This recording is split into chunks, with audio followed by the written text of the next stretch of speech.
Bonjour à tous, bienvenue dans Ça en voix, le podcast où on va vraiment voir les voix, vous le savez maintenant, et aujourd'hui on est avec un comédien qui n'est pas très loin de chez moi.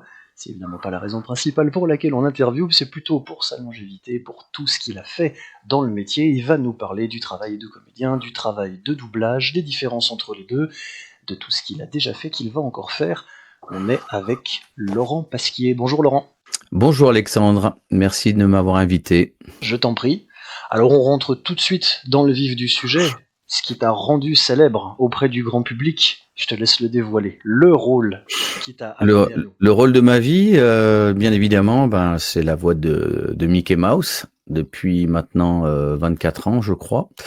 Et oui, c'était il y a bien longtemps. J'ai passé un casting, des essais, on était très nombreux et j'ai réussi ce truc inimaginable pour moi d'acquérir le personnage de Mickey Mouse, enfin d'incarner le personnage de Mickey Mouse. Voilà, pour la France. Pour ceux qui l'ignoraient, voilà, vous ne le connaissiez peut-être pas de visage, mais vous l'aviez tous entendu. Tout à fait.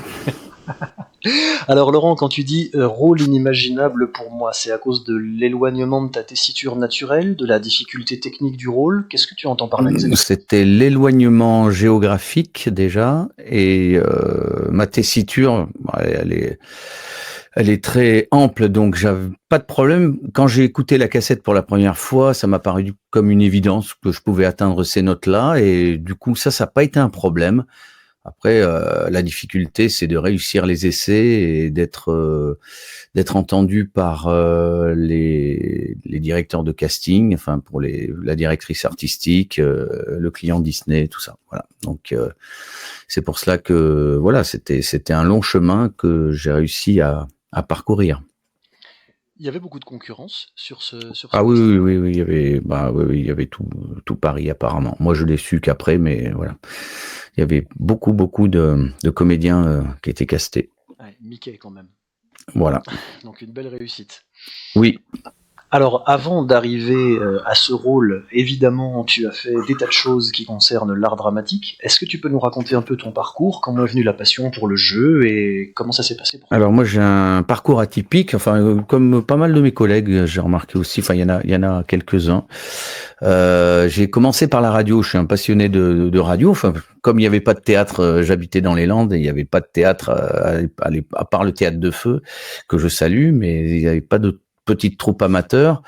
J'étais à Mont-de-Marsan et donc il y avait pas mal de radios. C'était pendant les radios libres.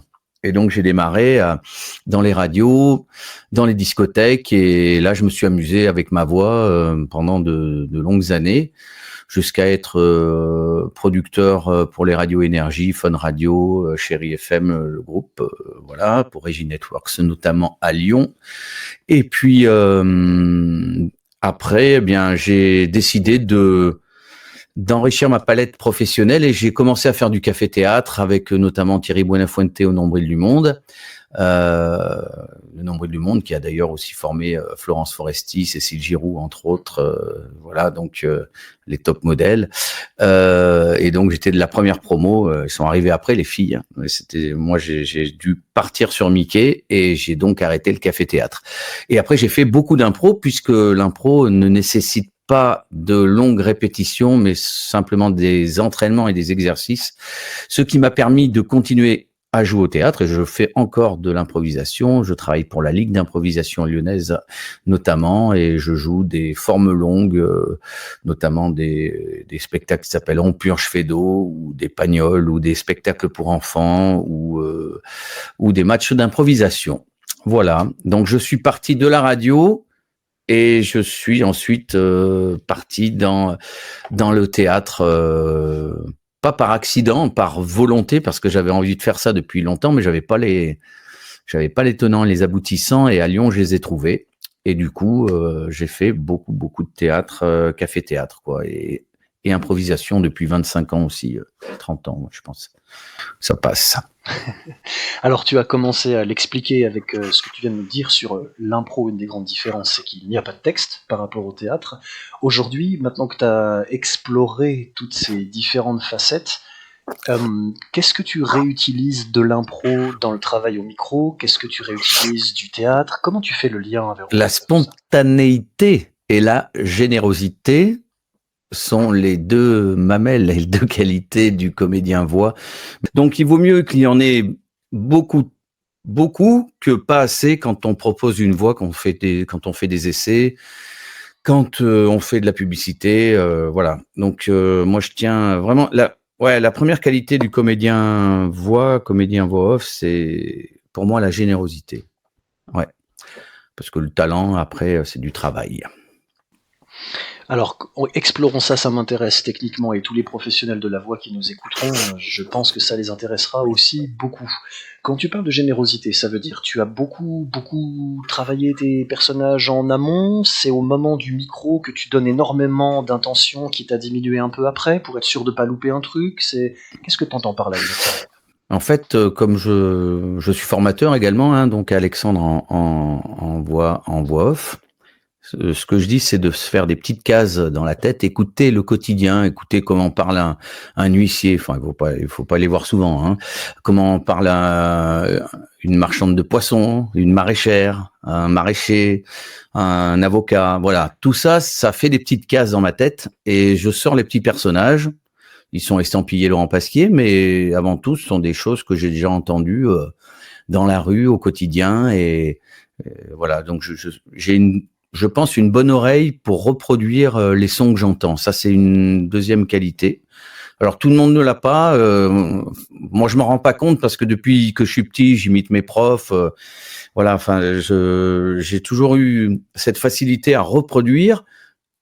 Mais du coup, cette reproduction, ben, je m'en sers dans mon métier. Voilà, j'ai arrêté de faire le guignol enfin, je continue un peu de faire le guignol en société, mais je préfère m'en servir dans mon métier. C'est-à-dire, j'écoute et je reproduis. Voilà. À ma façon, à chaque fois. Mais par contre, je me suis inspiré des plus grands comédiens à voix que l'on a pu entendre. Hein, Roger Carrel, Benoît Alman, Alain Dorval, voilà, tous ces belles personnes qui sont parties, voilà, et enfin voilà, ils sont toujours à l'intérieur avec moi et c'est comment dire mes impulsions, mes envies, voilà, c'est la qualité de travail que j'aimerais égaler. Voilà, je fais tout pour arriver à leur niveau et c'est pas simple, voilà, mais voilà, j'y travaille parce que ils m'ont inspiré, quoi. Ce sont des gens qui m'inspirent, surtout Roger. Voilà, Roger, j'ai tout absorbé. Tu as eu l'occasion de Oh le oui, fréquenter de son vivant? oui, puisque j'ai eu la chance de jouer avec lui sur les Mickey, puisqu'il faisait le professeur Von Drake, donc et je faisais exprès d'arriver une demi-heure à l'avance pour qu'il me partage toutes ces anecdotes de tournage, ces anecdotes de tournée théâtrale avec qui il avait joué. C'était tellement drôle, il était tellement drôle et tellement généreux et d'une simplicité. Voilà. J'allais te demander, l'homme était-il aussi gentil que le laissait Ah oui, oui, présager son image, mais je me doutais de la réponse, parce qu'on ne peut oui, pas oui, feindre quand oui, c'est oui. aussi Ah bah radieux. là, en fait, ça c'est un des plus gros cadeaux de ma vie. Il y a des gens qui rêvaient de voir Johnny Hallyday, d'embrasser Johnny. Moi, c'était Roger. Voilà. Et Roger, ben, voilà, il était à mes côtés pendant quelques années. Et puis voilà, il y avait le trac, hein, mais on se plantait tous les deux. Et là, je me suis dit, ah ben en fait, oui, c'est un homme comme un autre, c'est un comédien comme un autre, parce que lui aussi faisait ses erreurs au micro. Voilà, c'est ce que je dis à tous mes élèves. Il faut vous planter, c'est normal, c'est la nature humaine. Sinon, vous êtes une IA. Donc voilà, plantez-vous. On refait, c'est tout à fait humain. On peut pas emmagasiner les mots comme ça à la volée systématiquement. On a une très bonne lecture, il faut qu'on ait une très très bonne lecture, mais elle n'est pas parfaite, heureusement. Et voilà, donc il faut continuer. Faut pas trop se planter, mais il faut se planter. Ça fait partie de la nature humaine et de l'interprétation. Au théâtre, quand on fait des répétitions, le temps que les mots se mettent en bouche, comme on dit, eh ben on n'arrête pas de bégayer. Et voilà. Et une fois que tout est appris correctement, l'articulation, la mise en scène, tout coule. Parce que ça a été répété. Dans le doublage, on ne répète pas. Hein. On a le texte, tout de suite, quoi, en instantané. Donc, il n'y a pas de mise en bouche avant. Et donc, tout le monde se plante, ce qui est normal. C'est une des grandes différences, oui. Alors, retenez bien, justement, sur les conseils de Laurent, développer une banque de données auditives, très important, écouter les grands, écouter les bons, lire, écouter, très très important. Oui. Alors, tu as mentionné l'IA, on en reparlera évidemment un petit peu plus tard, mais je voudrais aller dans le détail sur ta capacité d'imitation. Est-ce que tu t'es formé formellement au travail d'imitateur, ou est-ce que c'est simplement une facilité que tu as? Non, c'est vraiment une facilité. J'ai eu ça depuis tout petit. Je reproduisais.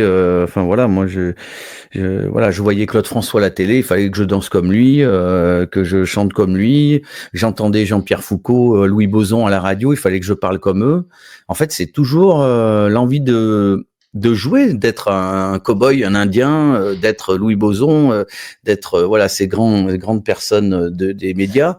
Et en fait, je me suis aperçu que j'aimais reproduire. J'ai pas travaillé. Alors, je pense que j'aurais pu être imitateur si j'avais travaillé un vrai spectacle d'imitation. Je passais à côté, mais moi je voulais pas faire ça, puisqu'à la radio, quand j'étais producteur dans les radios, je faisais en fait, il y avait un écran où il y avait que du pasquier dedans et on me reconnaissait pas, quoi. C'est-à-dire que je changeais de voix sur chaque spot, quoi.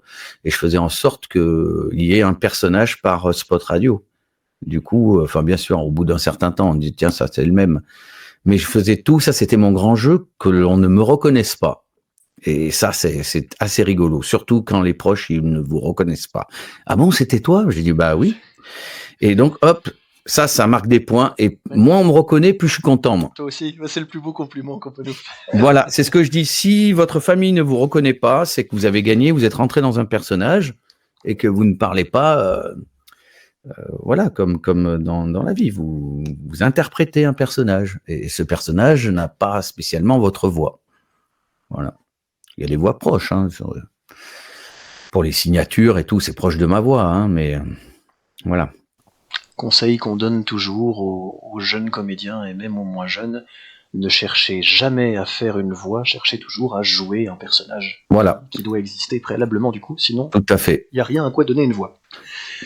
Tu confirmes? Je parle sous ton... Oui, tout à fait. Tout à fait. Alors, est-ce qu'on peut rentrer un peu dans le détail pour les gens aussi qu'ils comprennent bien, parce que en ce moment, depuis une dizaine d'années, c'est devenu très à la mode, très exposé dans le mainstream, le doublage, les voix de doublage.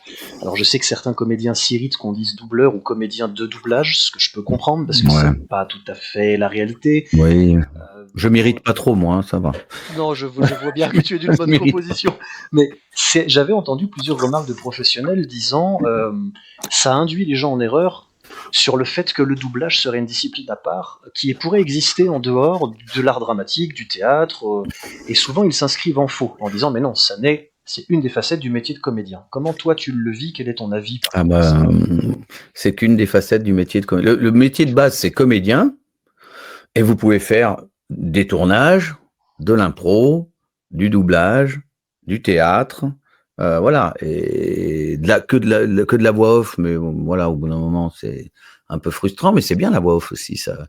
Mais par contre, il faut ce bagage quand même de comédien pour pouvoir jouer des situations, et ça, pour moi, c'est obligatoire. Donc, les gens qui veulent faire de la voix, je leur dis, mais hop, on repasse, quand ils viennent à l'école de la voix notamment, je leur dis, bonjour et bienvenue dans ce stage de théâtre.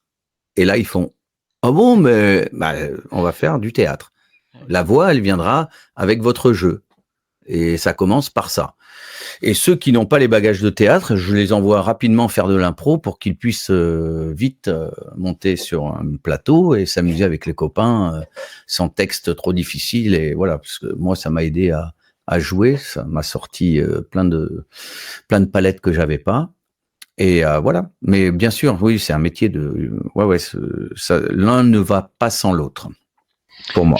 Ça nous fait notre transition vers un des sujets brûlants du moment, surtout dans nos métiers de la voix, qui sont les fameuses intelligences artificielles. Oui. Peut-être tu viens de nous donner un début d'explication sur pourquoi une IA, ça joue toujours à plat, parce que ça joue pas. Non. Ça reproduit de la voix, mais ça ne joue pas, puisque ça ne fait qu'aller rechercher des trucs déjà existants, donc on ne recrée rien. L'IA ne crée pas, elle copie. Voilà. Donc, es-tu, toi, inquiet pour l'avenir de la profession sur cette donnée? On l'est tous, parce que ça évolue très rapidement, trop rapidement. Elles sont de mieux en mieux entraînées, elles volent de plus en plus facilement les données, les machines sont de plus en plus grosses. Il y a des fonds mondiaux qui sont levés pour développer ces IA. Donc oui, il y a inquiétude, je te le cache pas. Avec l'association Les Voix, on se bat pour notamment légiférer tout ça. Merci encore notamment à Patrick Cuban qui va régulièrement à Bruxelles voir tous ces politiques pour essayer de légiférer tout ça, et même au niveau national, bien sûr. Pour l'instant, c'est compliqué, mais compliqué. On se bat et voilà. Mais pour moi, l'IA, ça reste un outil. Un marteau, c'est fait pour planter un clou et non pas taper sur une tête. Si l'IA est bien utilisée dans les voix, ça peut bien se passer, notamment pour faire, je sais pas, des voix témoins pour des films institutionnels. Parfois, c'est un peu pénible quand le pauvre réalisateur, il doit installer son micro, parler en même temps, tandis que là, ça rentrerait exactement au bon moment pour qu'on ait, nous, une voix témoin sur des documentaires. Voilà, ça, c'est des outils qui peuvent nous servir. Voilà, il y a plein de trucs dans la vie où l'IA peut nous aider, notamment pour les personnes malentendantes. Enfin, voilà. Je voudrais creuser cette idée que, et si tu vas me le confirmer ou me l'infirmer, que certains produits audiovisuels qui sont peut-être moins exigeants parce qu'un peu plus industriels, qui peuvent être peut-être dits de manière un peu plus formulaïque, pourraient être transmis à de l'IA sans que ce soit un gros problème, mais que ça pourra pas être le cas pour les rôles plus artistiques qui sont plus compliqués. J'ai entendu ça, je dis pas que c'est mon avis, mais est-ce que c'est complètement tarte comme idée ou est-ce que c'est pas si faux? En doublage, pour moi, ça n'a pas lieu d'être, parce que la palette d'un comédien sur un rôle, c'est tellement compliqué. On a l'impression que ça sort du premier coup, mais nous, on doit répéter, on voit plusieurs fois la boucle, on fait plusieurs passes dessus, à part quand c'est un comédien ou un rôle qu'on connaît parfaitement. Mais il y a plein de palettes à jouer. Donc une IA, je sais pas comment elle peut ressentir, à moins qu'elle ne devienne homme, mais c'est pas le cas, ou femme. C'est pas un être doué d'une sensibilité. Elle peut pas envoyer des émotions comme ça à la demande. C'est trop. Enfin, pour moi, ou alors ça sera en 3232, mais il y aura des robots partout, bizarres et tout. Non, je veux pas avoir ce monde-là, moi. Ouh là, ça va être compliqué. Et moi non plus. Voilà, mais je veux pas en avoir peur de l'IA. Moi, je veux qu'on puisse, comme avec l'arrivée d'Internet, qu'on puisse bosser avec Internet. Voilà, Internet, là, actuellement, nous aide à faire ce podcast vidéo. C'est incroyable, quoi. Bien sûr. Mais c'est pour ça que je veux pousser là-dessus, parce que je me sers de ton expertise pour contrecarrer ce que je pense être un mauvais argument. On entend beaucoup de gens s'inquiéter des progrès de l'IA. C'est-à-dire, il y a 2 ans, on se disait, bon, c'est un peu tarte, parce que c'est de la récitation robotique, et puis là, ah merde, elle commence à savoir faire les émotions. En tout cas, des copies un peu mimiques de... Et ça, en fait, ça tombe à plat aussi, puisque ça confirmerait l'idée qu'il y a un truc qui s'appelle les émotions. L'IA, c'est être triste, être joyeux. N'importe quel comédien sait que ça n'existe pas. Être joyeux de manière générique, ça ne veut rien dire. Donc on peut copier des choses déjà existantes qu'on calque sur une nouvelle situation, et ça donne une couleur, mais c'est jamais créé pour l'occasion, parce qu'il n'y a pas de référent à la personne précise et au produit précis ou à l'œuvre précise à laquelle on s'adresse. Donc finalement, même avec l'augmentation technique, il n'y a peut-être pas d'inquiétude tant que ça. Sauf si on veut faire du low cost. Il y a des boîtes déjà qui flirtent avec ça, qui vont chercher l'IA pour pas payer de comédiens.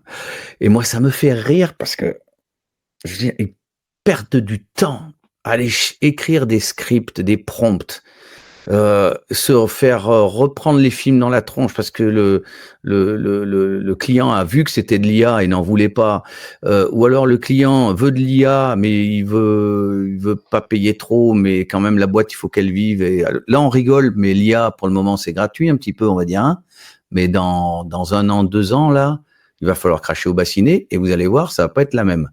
Donc il vaut mieux travailler avec un comédien qui comprend ce que vous voulez exactement, plutôt que bosser avec une machine qui va être retoquée par le client. Parce que écouter une IA pendant 1 minute, ça va, 2 minutes, ça va, 3 minutes, bah non, il y a un truc qui va pas. Notre cerveau humain dit, ça ne va pas. Il y a un truc qui va pas. Je sais pas quoi. Ah, c'était de l'IA. Ben voilà, ça va pas. Alors bien sûr, on fait des progrès, comme tu l'as dit, mais voilà. Après, on flirte avec le diable. On verra. Moi, je ne suis pas médium.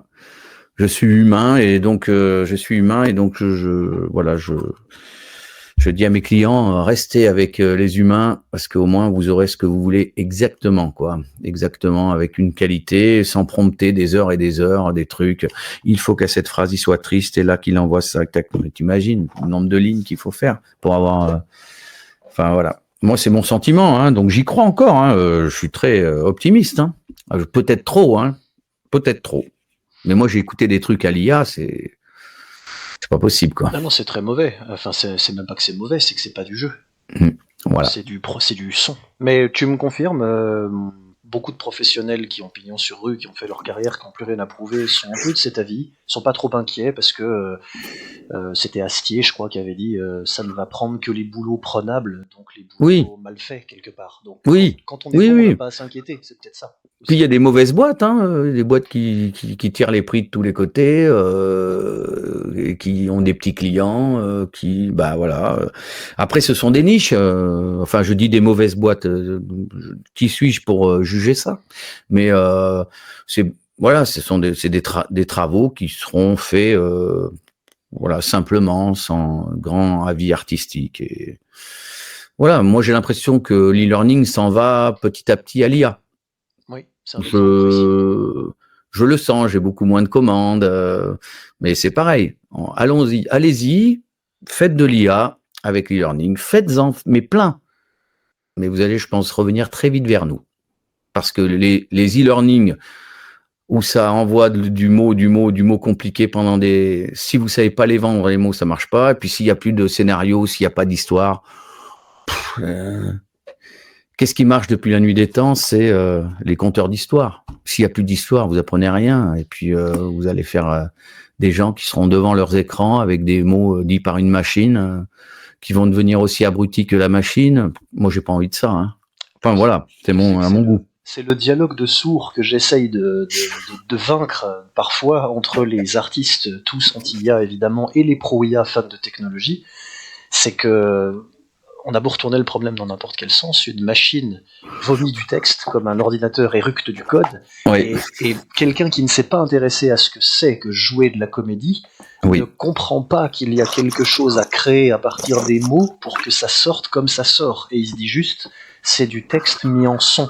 Donc le jour où la machine sait le faire de manière claire au niveau de l'acoustique, avec 2-3 imitations d'intention, on n'a plus besoin des vocalistes. Et on n'arrive pas à leur expliquer que non, ils pensent qu'on est de mauvaise foi parce qu'on a peur pour notre bout de gras, alors qu'en fait c'est parce qu'ils ne comprennent pas du tout en quoi consiste l'art dramatique. Et je cherche toujours un moyen vulgarisé et rapide de créer une étincelle de compréhension qui fasse prendre conscience de la complexité de la chose. Comme je te refile la patate chaude d'ailleurs, si jamais tu as une idée, pour ceux qui nous regarderont, comment faire naître cette sensibilité chez un kidam qui n'est pas du métier? Alors, moi, je pars du principe que tous les mots sont grands, tous les mots sont beaux dans une phrase. Et que la ponctuation, c'est pour moi le code de la route de la lecture. Et vous êtes le chef d'orchestre de cette ponctuation. Alors, je vais dire que les mots sont pas importants, mais ils le sont. Quand je fais de la lecture à haute voix, je ne me sers uniquement que de la ponctuation. Et dès que je vois un mot, mon cerveau le colorie et il met une intention, une émotion. C'est fou, hein, c'est un truc bizarre, hein, ce qui se passe dans ma tête. Mais je pense que c'est ce qui se fait dans tous les comédiens qui lisent à voix haute au premier coup, hein, donc voilà. Euh, Grenouille à la grande bouche, papate du suricate et chef d'orchestre, voilà, on y va et on articule bien et on regarde, tous les mots sont beaux, tous les mots sont grands et on part bien, on avance sur son texte et voilà. Et on met de la couleur en fait. Les mots, quand ils sont écrits, ils sont noir et blanc et à chaque fois que je les lis, ils ont une couleur émotionnelle. Hein. Mhm. Je peux pas la décrire, hein, elle est dans mon cerveau. C'est pas une couleur rouge, vert, c'est une couleur émotionnelle. Il y a un son qui sort de là. Voilà. Après, c'est toute une technique. Hein. On va pas faire un cours avec Laurent Passier aujourd'hui. Vous viendrez à l'école si vous souhaitez. Bien Mais sûr. en fait, voilà. Mais Tu fais passer l'idée qu'effectivement, la déclamation hmm. n'a rien à voir avec la récitation à voix haute en mettant vaguement le ton, ce qui est Ah un non, non. truc d'IA. Et puis surtout, il y a le corps, hein, qui dans la voix off, le corps il est super important aussi. Ça, c'est très dur à comprendre pour les non-initiés, j'ai remarqué. Et ben voilà, pour tous les personnages, moi j'ai un corps. Voilà, ça dépend ce que je joue. Alors il est plus ou moins gros, plus ou moins grand, plus ou moins haut perché, bas. Enfin voilà, il y a des niveaux comme au théâtre. Hein, en fait, il y a des levels, des niveaux d'autorité, des niveaux d'infériorité.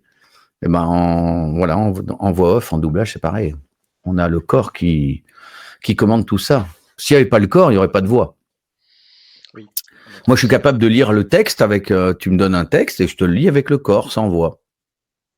Je sais pas si tu vois le truc. Oui, Juste avec mes yeux.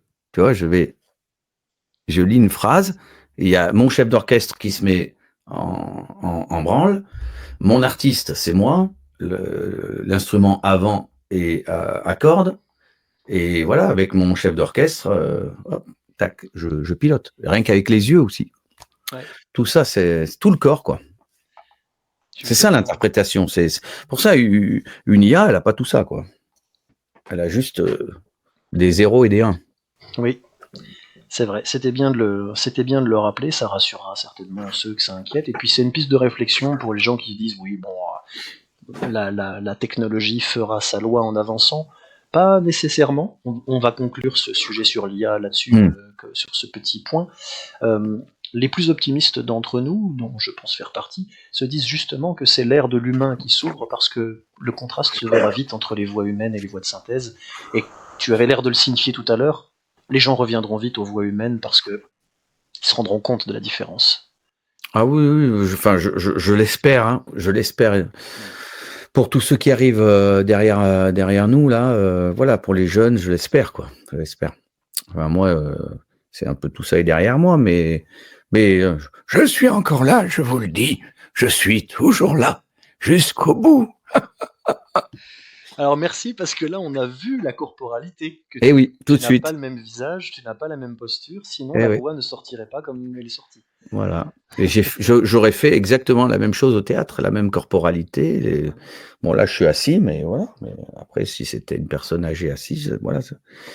On est, voilà. Le corps avant tout. Le corps avant tout. Ouais. Laurent.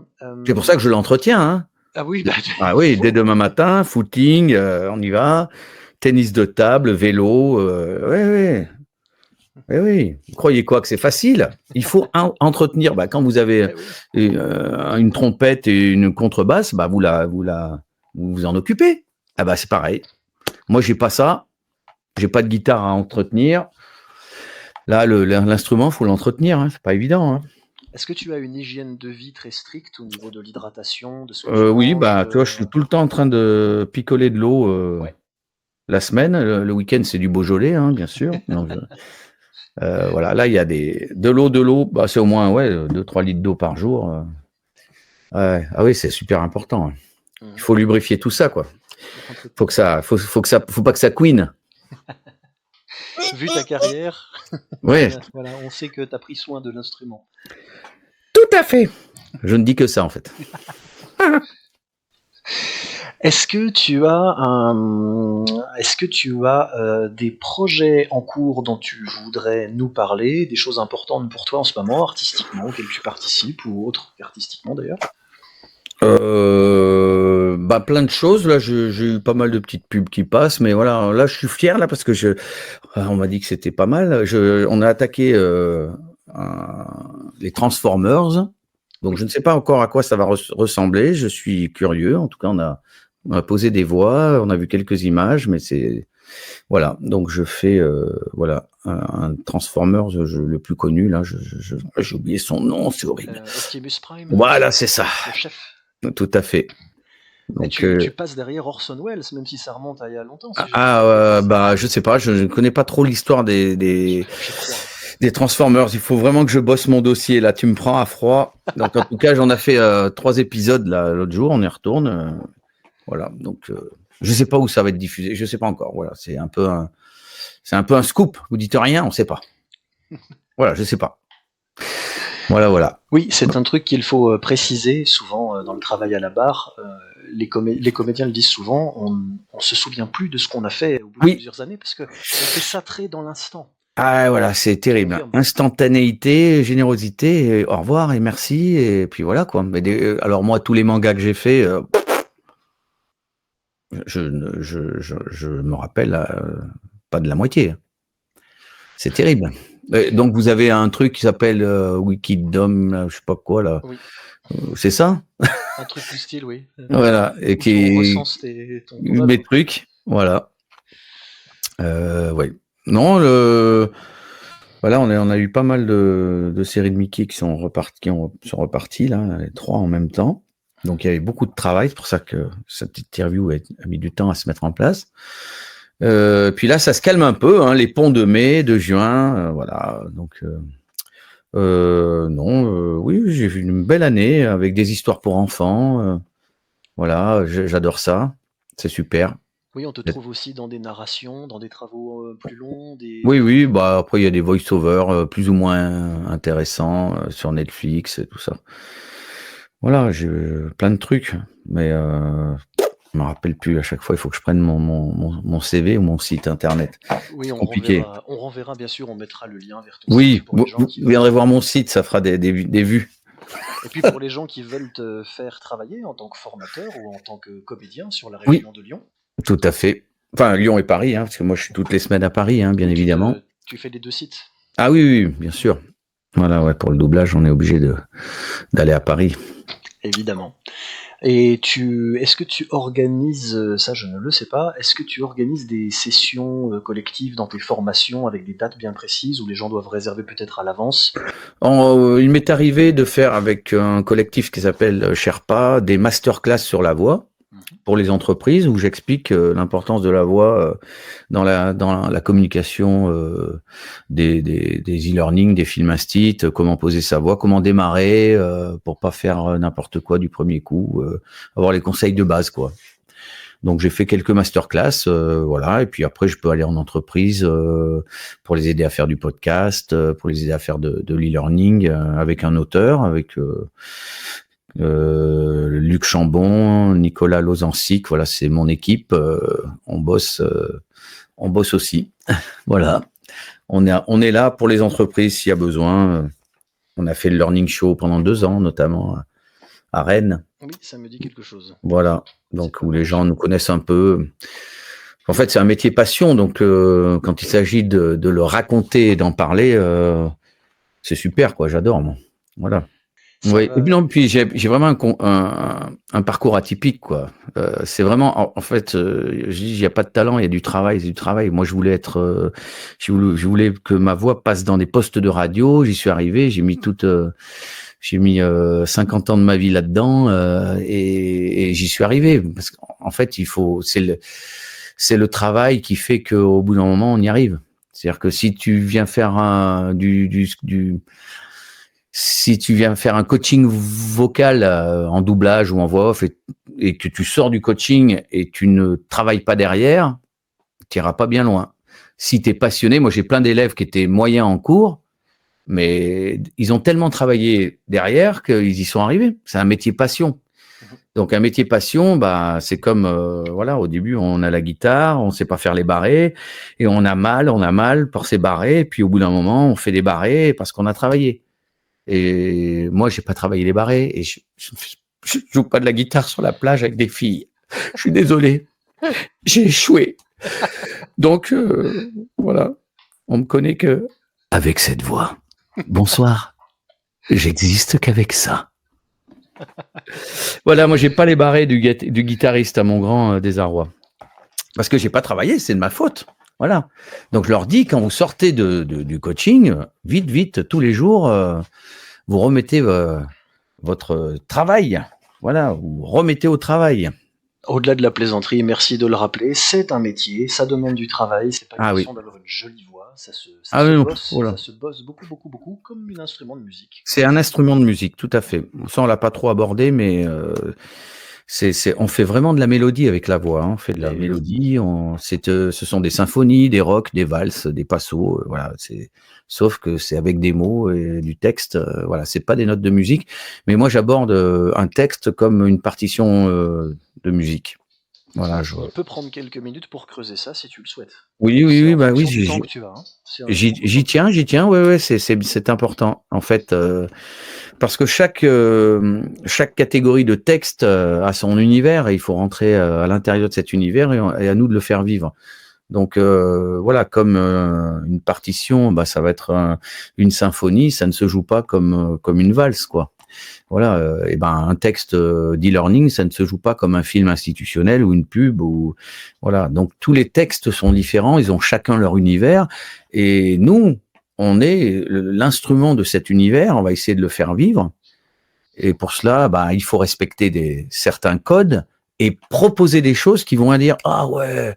Quand moi j'adore aller en studio où il y a les clients et tout, parce que ce que je dis à mes élèves, dès que vous rentrez dans un studio, les gens ils vous ont casté, ils sont là pour vous entendre et tout, ils ont leur texte, mais ils s'imaginent pas à quel point vous pouvez sublimer leur texte. Et quand vous rentrez en studio et que vous faites les premiers mots, que vous donnez les premiers mots que les gens font, ah bah c'était bien déjà là. Mais en fait, vous avez gagné. Voilà. Donc parce que c'était bien, c'était à 120% ou peut-être à 90% pour certains, il y en a qui démarrent. Mais en fait, on doit arriver à faire un truc fort dès le début, en place, magnifique. Genre, on connaît notre métier. Si vous y arrivez à tâtons, fébrile et tout, restez chez vous. Faut pas y aller. Vous deviez être comme un musicien de studio, comme les frères Porcaro dans Toto, ils rentraient, bam, bam, bam, et ça sonne tout de suite. Voilà. On est des musiciens de studio, on est des artistes de studio, et on a la même approche que les musiciens. On sait jouer de notre instrument. Alors voilà, c'est ce que je dis. Vous voyez, quand j'ai ma voix normale, je bégaye, j'ai l'accent du sud-ouest et j'ai un cheveu sur la langue. Et avec ça, vous écouterez mes démos. Mais voilà, en fait, je rentre dans des personnages et tout ça, ça disparaît. C'est magique, hein. Bah, c'est comme quand vous prenez un saxophone, si vous faites et que ça sonne faux, c'est normal puisque vous savez pas en jouer. Voilà. Bah, moi, je sais jouer de mon instrument, je le mets en place et voilà. Et comme le saxo, comme la guitare, voilà, on met en place l'instrument, mettre en place l'instrument. On rentre dans le personnage, et là, il ne parle pas comme vous, mais comme le personnage que vous aviez imaginé, avec son long chapeau. Oui, vers l'avant. Tiens, je le vois comme ça, ses cheveux qui descendent et qui dit à la population, « Ah, vous êtes là et vous m'écoutez. Alors, je vais rester avec vous. Et là, je peux partir où je veux. » Oui, vous pouvez venir avec moi, monseigneur. Comment je dois venir avec vous? Oh oui, suivez-moi. Allons voir le roi. Ah, je vous attendais. Vous étiez où, cher ami? Oh, nous étions dans la cour, là. Et... Oh oui, nous arrivions. Voilà, enfin voilà. Et là, j'ai créé tout un univers, un machin, là, et puis voilà. Et je vais mieux. Putain, j'avais pas joué aujourd'hui, merde. Alors merci, j'ai mon extrait LinkedIn déjà. Et puis mais c'est bien parce qu'on te voit, là on le voit. On te voit créer un univers. Oui. C'est pour ça que quand il y a des gens qui viennent assister à des doublages et qu'il y a des cabines, je dis non, ne restez pas avec l'ingénieur du son. Venez avec moi parce que c'est un métier organique. C'est pas un métier technique, basique. On est des cerveaux droits, on n'est pas des cerveaux gauches. Donc il faut qu'on ressente les choses. C'est la sensibilité. Donc, c'est un métier organique. Et ce métier organique, pour l'apprendre, il faut être à côté de quelqu'un qui le pratique, quoi. Voilà, il faut être dans la même énergie que ça. Et c'est pour ça qu'on arrive à progresser avec mes élèves, parce que je vais avec eux et je leur montre l'exemple. Je dis, faites du Laurent Pasquier et vous allez voir, vous allez vite vous en détacher parce que c'est ennuyeux d'être quelqu'un d'autre. Et après, vous allez trouver, mais au moins trouver cette énergie et cette envie. Voilà. Mais c'est important de dire que voilà que c'est vraiment organique. Hein. C'est un truc qui se ressent, quoi. Et d'où la difficulté particulière du doublage, puisque tu n'as pas de partenaire de jeu sur l'énergie duquel ou de laquelle t'appuyer pour rebondir. C'est l'écran, la barre et ce que le comédien en VO a fait. Ouais, tu regardes bien la VO, tu écoutes la VO, voilà, et après tu t'inspires vraiment de ses yeux en fait. Tu regardes ses yeux beaucoup et voilà, et tu regardes dans quel état il est. Et heureusement que tu as le directeur artistique qui est toujours là pour t'aider. Ouais. Et ça c'est génial parce que le directeur artistique il t'amène dans des trucs que toi où tu n'irais pas. Parfois j'ai fait des choses, je dis waouh. T'es sûr que c'est bien? Fais-moi confiance, Laurent, c'est bien. Mais vraiment, parce que là, j'ai senti que oui, c'est fragile, comme ça. C'est fragile, ce personnage est fragile. Donc, tu l'as rendu fragile comme lui. Donc, c'est parfait. Voilà, enfin, c'est un exemple. Hein. Mais parfois, on fait des trucs qu'on n'imaginait pas. Des trucs moins simples, plus alambiqués, quoi. Alambiqués pour un résultat artistique incroyable, souvent, on s'y attend pas. Encore un argument dans notre discussion sur l'IA, puisque oui. Un prompt ne peut pas être une direction artistique. Non, non. Il manquera toujours ça. Ah bah c'est incroyable. En tout cas, tu l'as bien éclairci et bien démontré, et effectivement, cette approche musicale de la voix et du comédien, cette approche rythmique, elle est, je pense, très intéressante pour les gens qui veulent se lancer ou mieux comprendre nos métiers. Pensez instrument de musique, pensez qu'est-ce que vous aimeriez entendre comme voix quand vous créez une voix. Tu vois la démarche? Ouais. Qu'est-ce que tu aimerais entendre comme belle voix? Pour toi, c'est quoi une belle voix? Une belle voix, c'est ça? C'est rejoindre l'appel, rejoindre l'appel, rejoindre l'appel ou rejoindre l'appel? Pour toi, c'est quoi? Qu'est-ce que tu aimes faire? Qu'est-ce que tu aimes entendre? Voilà. Eh ben, ce que tu entends, ce que tu aimerais entendre, essaie de le fabriquer. Puisque tu viens de l'entendre, puisque c'est toi qui l'as fabriqué. Tu imagines, hein, c'est compliqué, hein, c'est un truc, un cercle vicieux. La question mais moi, je déteste m'entendre, comme tout le monde. Oui. Je déteste entendre ma voix, là, actuellement, en interview. C'est horrible. Qu'est-ce que tu lui reproches? Bah, je t'ai dit tout ce que je t'ai dit tout à l'heure. Ouais, d'accord. Ce que je t'ai dit tout à l'heure, zozotement, bégaiement, accent léger du sud-ouest, voilà. Mais ça fait partie de l'instrument. Il a été fabriqué dans le sud-ouest, avec une corde un petit peu cassée à un moment. Ouais. Voilà, tout ça, ça fait partie c'est le luthier qui a fabriqué ça, donc mes parents. Voilà.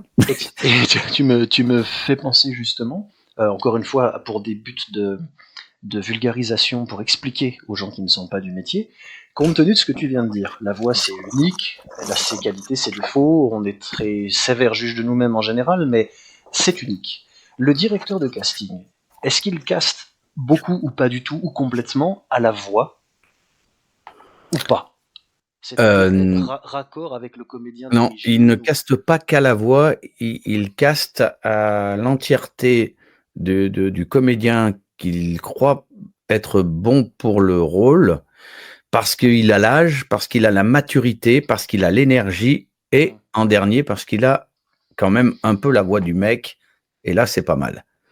Mais ça va un peu plus loin, en effet, Alexandre, ça va un peu plus loin que la voix, heureusement, et ça nous ouvre des trucs. Je te dis, j'ai été appelé parfois pour des rôles, je dis, ah, mais c'est pour moi ça, j'ai fait une série qui s'appelle Who Kill Him, j'ai un super accent sur Amazon Prime, où je double Un présentateur de télé mexicain qui parle comme ça pendant 6 épisodes, qui a le rire gras et qui fait des blagues. Et bonjour à tous et bienvenue sur ce plateau. Voilà, ça a été comme ça pendant, je sais pas combien d'épisodes j'ai fait, mais c'est extraordinaire à jouer. J'ai dit, mais vous êtes sûr que c'est pour moi? Oui, tu vois. Oh là là. Et puis tous mes copains comédiens disent, oh lolo, on te reconnaît pas là.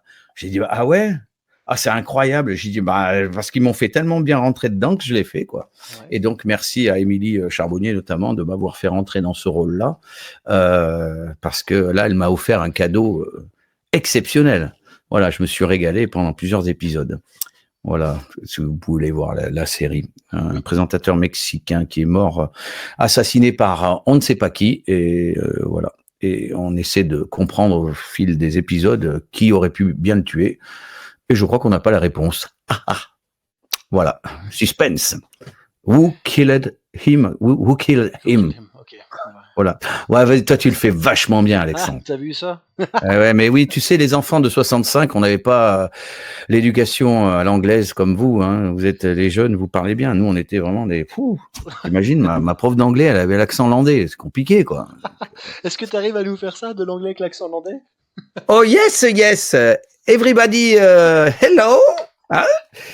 Bon, non, je me rappelle plus, mais en fait, c'était un accent comme ça. Alors, hello everybody. Hein? Voilà, c'était bien. Good morning. C'était rigolo. Donc, t'imagines. Je l'ai, la robe à fleurs, le chignon, le coulier. Voilà. J'ai tout. C'était très sympa. très sympa. Non, c'est bien, puis on voit que tu as réussi à garder justement avec le temps cet amour et cet amusement pour ton métier qui fait aussi que ça se passe bien et le résultat est bon.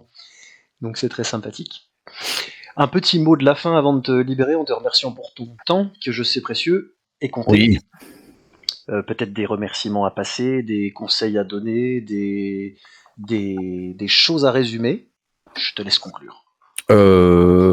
Merci à toi déjà, Alexandre, de m'avoir reçu et parlé de mon métier. Voilà, je n'en fais pas souvent. Voilà, donc je suis honoré. Tu es honoré, voilà. Et puis oui, non, je dis merci la vie, ouais, parce que j'ai l'impression quand même qu'il y a des anges gardiens qui me protègent depuis le début. J'espère qu'il tient encore le coup. Hein. Je sais pas combien vous êtes, en tout cas, il y a des belles choses qui ont été faites. Donc merci la vie, merci voilà, merci toutes les personnes qui m'entourent, merci à mon épouse qui est mon meilleur agent de conseil et voilà, et mes enfants. Voilà, je suis un papa heureux, un comédien heureux et voilà, et surtout j'ai des amis qui sont super, qui sont toujours là pour moi, donc voilà, non, que ça continue le plus longtemps possible. C'est voilà, mon souhait. Ça marche. Voilà. C'était l'émission Ça envoie du jour avec le comédien Laurent Pasquier. Vous l'avez reconnu quand il l'a fait, c'est la voix de Mickey, mais tellement d'autres choses. On mettra le lien pour que vous puissiez aller voir son travail, le faire travailler, faire appel à lui, puis tout simplement profiter d'un professionnel qui nous explique un peu nos beaux métiers que nous aimons tous tant. Merci à tous pour votre écoute, on se retrouve pour un prochain épisode la prochaine fois. Merci Laurent, salut. Au revoir à tous, merci. Au revoir Alexandre.